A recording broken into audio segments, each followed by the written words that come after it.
welcome back to our channel. I hope you all are doing well.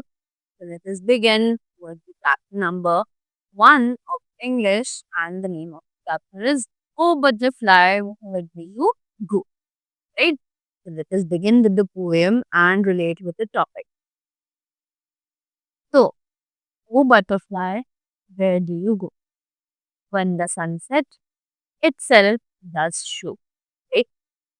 तो यहाँ पर एक पोएट है, वो पूछ रही है कि बटरफ्लाई तुम कहाँ चली जाती हो व्हेन द सन सेट्स, जब सन जो है वो ढलने लगता है, तब तुम कहाँ चली जाती है? I see you perfectly when the sun shines overhead, कि मैं तुम्हें तभी देखती हूँ जब सूरज जो है वो बिल्कुल हमारे सर पर चमक रहा होता है।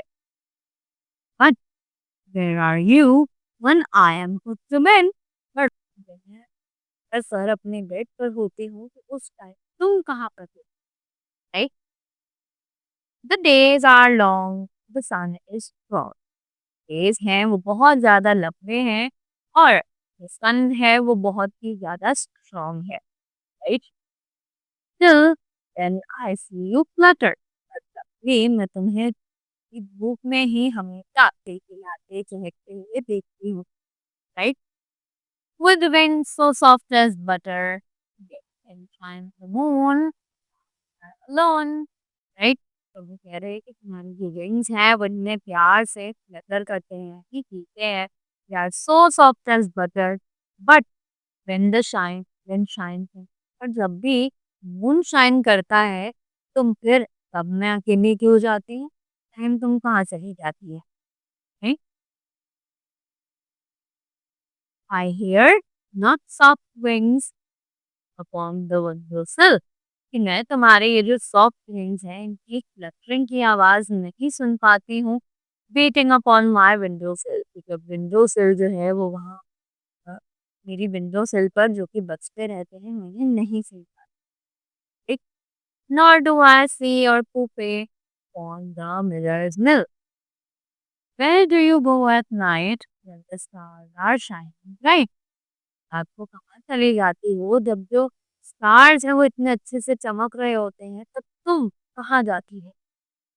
In the day time I see you flutter, ये टाइम पे तो तुम्हें देखती हूँ कि तुम इधर उधर घूमो, round and round around, right? From the sky to the ground, ground से लेकर ग्रास तक तुम पंगे में घूमती रहती, और तुम रात के टाइम पर कहाँ चली जाती? Right? Oh butterfly where do you sure, right? वो बटरफ्लाई तुम कहाँ चली जाती हो जब सनसेट जो है वो हो जाता है उसके बाद? Right? This is a very beautiful poem which was composed by Heather Scott. So I hope you all enjoyed it and learned something from this. So much and have a great